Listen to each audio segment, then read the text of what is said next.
Isa si Savannah Sarah Miranda sa mga babaeng puro imagine lang. Like what if, isang araw, may papasok na lalaki sa buhay niya. Yung lalaki may affectional ang dating ng buhay at mukha. Sigurado hindi totoo yun. Walang ganon in real life. Kasi ang totoo sa buhay ay ang kahirapan. Katulad niya na halos magbanat ng buto araw-araw para may makain at makatapos ng pag-aaral. Isang taon na lang, matatapos na rin ang lahat ng paghihirap niya. Mabuti naman ang lahat pero isang araw, may tawag na nagpabago ng buhay niya. She don't know what happened as she found herself crying helplessly outside the public room of his father in the hospital. Halos isampa niya ng buong mundo dahil sa nangyari. Overthink siya ng overthink kung paano mailalabas ang tatay niya at paano siya makakabigay ng gamot. Alam niya namang kapos sila dahil tricycle driver lang ang tatay niya. She don't know what to do not until someone stepped in front of her and offered her something. Binigyan siya nito ng pera at nang marinig niya ito, halos mabuhay lahat ng kaugatan sa balat niya. But later did she know, the payment was herself. Babalik ang lalaki nag-offer sa kanya sa hindi niya alam na panahon. Basta babalikan at ibibigay siya sa amo niya. Basta, ang naalala niya lang, kailangan ng amo ng lalaking iyon ng isang asawa. Asawa na makakatulong sa negosyo nito sa Pilipinas. It was really so fast until 5 years later, her time comes. Someone from Italy is back, and that's make her the untold wife. Savannah's POV. Habol kong sariling hininga habang binubuhat ang isang piraso ngunit mabigat na palayok ng bulaklak. Wala akong choice kundi gawin to para maka-extra ngayong araw. Savannah, ito pa! Sigaw ni Aling Nora pagkatapos kong malapag ang malaking paso sa labas ng tindahan niya. Pinunasan kong pawis gamit ang sariling mga braso bago lumingon sa salaming bintana ng tindahan at tumango sa kanya. Susunod na po, medyo may kalakasan kong sagot sa kanya dahil kapag normal na pananalita lang, hindi niya to maririnig. Alam niyo na kapag matanda hindi lang buhok at balat na nagre-retiro na, kundi pati na rin eardrums. Ginawa akong dapat na gawin pagkatapos pumasok ulit sa loob ng flower shop. It was already 7 in the morning pero unti-unti na ang mga taong pumapasok sa loob ng tindahan. Savannah, punta ka muna sa likod at igiya mga delivery ng abogono. Kaagad na utos ng isang anak na lalaki ni Aling Nora. I mean, hindi na talaga siya lalaki kasi may makeup at pink na hair clip sa buhok niya na hindi naman mahaba katulad ng sa akin. In short, maarting lalaking hilaw na anak ni Aling Nora. Ang bastos ha. Utos yon ng nanay niya sa kanya pero sa akin niya na naman ipinasa. I rolled my eyes. Started walking to the door in the back. Umirap sa hangin na marinig ang boses ng bakla habang tuwang-tuwa sa pagiyan ng ilang mamimili. Savannah, Savannah. Andito na pala ikaw, Savannah. Kung may sasabihin man ako ngayon, yon ay malas talaga ng umagang to. Huminga ako ng malalim at gumiti ng peke bago marap kay Enzo na isang laborer ng mga abono. Ikaw pala, Enzo. Pakilagay na lang dito ng mga sako ng abono na order ni Aling Nora. Salamat. Mabilis lang sabi ko at agad tumalikod pero akmang hahawakan ko ng doorknob, narinig ko ulit si Enzo. Savannah, gusto mo ba nakain tayo sa labas? Madami akong pera ngayon, Savannah. Gumisi siya dahil doon nakita ang bungi niya mga ngipin. Nung isang linggo, 2 kulang at ngayon 4 na. Ano kayang kinain niya o ginagawa niya? Siguro pinagbili niya kaya nagkakapera siya eh. Nako, wag na kasi busog naman ako at sa loob ako kumakain hindi sa labas. Tige, kung yan talagang gusto mo pero gusto talaga kita, Savannah. Kailan mo ba ako tatagutin? Gwapo naman ako. Tabi ng nanay ko, taba. Ani at halos dumutang ako sa hangin dahil sa narinig. Hindi ko nga siya maintindihan eh. Tsaka hindi niya masabi na maayos ang pangalan ko. Ba't ko siya sasagutin? Swerte ah, di pa nga ako nagkaka-boyfriend. Enzo, sabihin mo muna na maayos ang pangalan ko. Savannah, hindi Sava. Sabay tingin sa paligid. Kasi baka maabutan kami ni Aling Nora at irereto niya ulit ako kay Enzo. Naku, kaya hindi ako tinitigilan ng bunging lalaking to eh. Dahil nireto ko ng baklang anak ni Aling Nora. Puisit. Pero tabi nila, taba ang pangalan mo, Tita Bana. Tori talaga ah, Tabana ka pala. Aniya, halos di ko mapigilang mapasapos sa noo. Kailangan ko umalis dito bago ko maisugot sa ospital. Wala pa naman akong perang ibabayad kapag dinala ko doon sa sakit na overstress kay Enzo. Basta hindi pa ako ready mag-boyfriend eh. Lalo na sa bungi na katulad mo. Kaya sige, aalis na ako.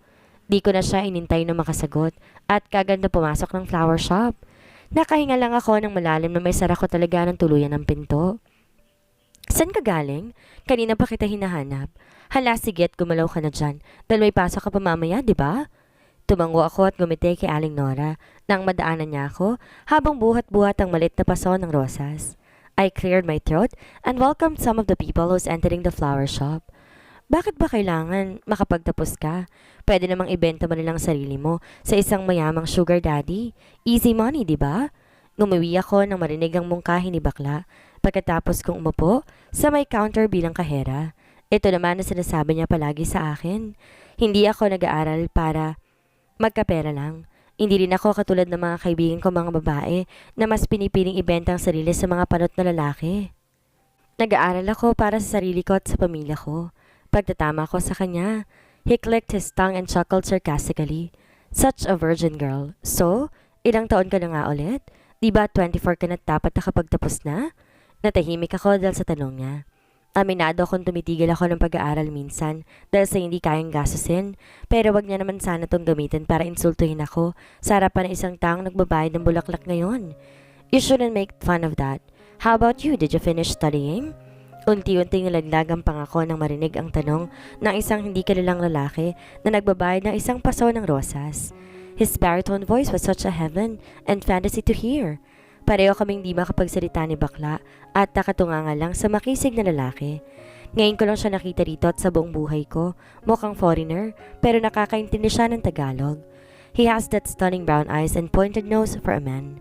Mapula ang labi na katulad lang sa magagandang babae. Niwala nga sa akin eh. Nakanga rin ang perpekto na kanyang jawline, pati rin ang balikat niyang lalaki kong tingnan hanggang sa ilalim. Oh my gosh, sigurado kung may abs din to nakakasilo sa mga mata, ang yummy. I bet you don't. Pathetic. He said na mas lalo nakapagpalaglag ng pangako. Umalis to pero iniwan niya lang isang paso ng rosa sa harap namin, tsaka ang bayad niya sa tabi nito. Kumurap-kurap ako at kagad kinuhang rosas na salungatin bago siya hinabol sa labas. But when I stepped outside, I couldn't see him again. Walang tao sa labas at di siya mahanap ng mga mata ko. I took a deep breath and slowly looked down the rose. Kumunot ang noo ko na masalain isang sticky note na nakadikit sa paso ng rosas. Dahan-dahan ko tong kinuha bago binasa. But when I fully read it, my nerves started screaming like there's no tomorrow. Good luck for your exam. You can do it, and I know that. Yan na nakalagay sa sticky note na kulay pink. Tumingin ulit ako sa paligid, pilit na hinahanap ng mga mata ko ang lalaking yun kanina. Anong ginagawa mo rito? Pumasok ka na't marami pang mamimili natin. Kagad na utos ni Aling Nora. Pagkatapos ng maabutan ako sa labas ng tindahan niya, huminga ako ng malalim at naglakad pabalik sa pinto. Ngunit bago pa ako pumasok, kagad akong lumingon ulit sa daan. Who are you? Paano mo na malaman na may exam ako ngayon? Wala sa sarili kong tanong sa aking isipan. Hanggang naagaw ang itim na sasakyan, ang aking mata nang dumanto sa harapan ko. I found myself looking at the car until it slowly disappeared in so much far. Tuloy-tuloy ang malakas sa pagkabog ng puso ko hanggang sa matapos ang oras ng trabaho. Kumunot kaagad ang noo ko na marinig ang keypad kong phone na panay tunog kanina pa. 11:00 ng gabi at sino naman to? Humikab muna ako bago tuloy ang sinagot. Hello, sino to? Anak! Ang tatay mo nasa ospital. Halos lumabas ang kaluluwa ko sa buto ko dahil sa narinig na boses ni nanay. Halatang umiiyak to at natataranta. Ano? Ano nangyari? Teka, pupunta na ako, ma? Pinatay ko kagad ang tawag at halos mas mabilis pa sa kabayong galaw kong sinuot ang malaking jacket at inayos ang sarili. Mabutit nakatanggap ako ng text mula kay nanay kung saan ang address ng ospital, kung saan sinugod si tatay mula sa boarding house ni Aling Nora. Hanggang sa biyahe kinakabahan ako at patuloy na pagdarasal na sana naging okay lang si tatay. Nang dumating ako, bungad kaagad ang umiiyak kong ina at ang tatlo kong nakababatang mga kapatid. Nasa pamasadang tatay mo hanggang sa bigla siyang hinimatay habang nasa biyahe siya. Mabuti na lang at di na panong pamamasada sa kanya pero siya naman na nakatamo na ilang sugat sa katawan. Inatake ang tatay mo na sakit niya sa gitna ng biyahe dahil sa init at pagod, anak. Umiiyak na kwento sa akin ni nanay. Pinigilan kong sariling umiyak habang nakatingin sa kanilang apat. Huwag kang maging mahina, nay. Kaya ni tatay. Maghintay lang tayo rito at tiyak na lalabas ang doktor dyan at sasabing okay na si tatay. Pagpapakalma ko. Ngumiti ako sa aking mga kapatid bago sila niyakap na mahigpit. May pasok pa kayo bukas? Umuwi na kayo at kami na ng nanay ang bahala rito. Pero ate, may pasok ka rin bukas. Okay lang, half day lang ako bukas. Ani ko at papasok na lang ako sa last period at ipagpapaliban mo ng ilang reportings ko. Hindi ko pa pwedeng hayaan si nanay dito at kailangan na makausap ko si tatay. Walang nagawa ang tatlo kundi tumango bago ulit kami nagyakapan at saka sila umalis. Nangihina ako umupo sa labas ng kwarto ni tatay habang si nanay naman kaagad kinausap ang doktor na bagong labas lang. Mabuting mag-usap tayo sa opisina ko, ma'am. Kailangan natin pag-usapan ang kondisyon ng asawa ninyo. Magalang na ani ng doktor. Habang ako naman ang maiwan hindi magawang lumingon sa loob ng kwarto ng sarili kong ama. Hindi ko kaya. Nanginginig ang mga kamay ko at mga paa. Pilit na pinapakalma ang sarili dahil sa bigat na nararamdaman. I am breaking down. Pumikit ako at dun bumuhos ang luha kung kanina ko pang pinipigilan. Sapo ng dalawang palad kong aking buong mukha habang umiiyak. Saan ako kukuha ng pera ngayon? Alam kong malaki ang gastos nito lalo pat pinatawag pa ng doktor si nanay. Hindi sapat ang 10,000 kong ipon at ang hinihintay ko 1,000 pa na sweldo ko ngayong buwan. Ang kita ni tatay sa pamamasada, sapat lang sa pag-aaral ng mga kapatid ko at ang kita naman ni nanay sa paglalaba para lang sa pagkain nila. Ano ngayon ang gagawin ko? Uutang ako sa bangko? Pero malaking interest noon. Wala kaming pamilya dito sa Maynila dahil nasa Mindanao ang lahat. Lahat din sila walang pera katulad namin. I was overthinking and overthinking but suddenly, a couple of shoes stopped in front of me. Makikinang na sapatos at halatang mayaman. Kailan kaya ako magkakaroon ng ganyan? Are you Miss Miranda? Dahan-dahan akong umangat ng tingin at bumungad sa akin ang isang napaka-formal na lalaki. May dalang briefcase. Sobrang linis at formal ng mukha niya at galaw. Kumunot ang noo ko pero dahan-dahang tumango. I am Vincent. I am here to offer you something. Hindi ko mapigilang tumawa dahil sa narinig. Ano? Naibenta ang katawan ko? Abot kay ganda naman ng modus mo? Porket umiiyak lang ako rito dahil wala kaming pera. Hoy, sabihin mo dyan sa amo mo na hindi ako isa sa mga babaeng inaakala niya. Umalis ka rito bago pa magdilim ang paningin ko. Halos namilog ang mata ko habang sinasabi yon nang mariin sa kanya. Pero hindi siya gumalaw at formal pa rin nakatingin sa akin. It's not like that, miss. But this is all about money. Wala kang gagawin pero may gustong magpaabot sa'yo nito. Ani at inabot ang briefcase. Hindi ko alam kung anong pumasok sa utak ko pero binaksan ko kagad ito. That is 700,000 pesos. Cash, miss. That's all yours, but in one condition. Aniya habang naglagampang ako sa nasalayang pera. What condition? Be the bride. Savannah's POV. Saan ka nakakuha ng ganitong pera, anak? Hindi naman pwedeng ipon mo to kasi imposible yon. Malaki to. Sermon kagad ni nanay na ibigay ko sa kanya isang supot ng pera. Laman ng 50,000 na kailangan bayaran sa ospital. May nautangan po ako, nay. Isa sa mga klase ko. Mabait po siya at sinabing babayaran ko na lang siya kapag kaya ko na. Ani ko. Pinilit ang sariling di mapiyok dahil sa pagsisinungaling kay nanay. Sana naman patawarin ako ng Diyos. Kailangan ko lang talaga to para kay tatay ko eh. Huminga si nanay ng malalim at tumitig sa akin. Halatang hindi pa rin siya nakumbinse sa sinabi ko. O siya, sige. Kung yan ang gusto mong paniniwalaan ko. Pero hindi mo naman ipinagbili ang katawan mo, di ba? Hindi naman kita pinalaking ganyan. Aniyang napalunok sa akin ng malalim. Hindi nga. Pero ang buong pagkatao ko naka-sold out na para sa lalaking di ko man lang kilala. Peke akong tumawa at umiwas ng tingin. Nako, hindi naman ho ako ganyan, nay.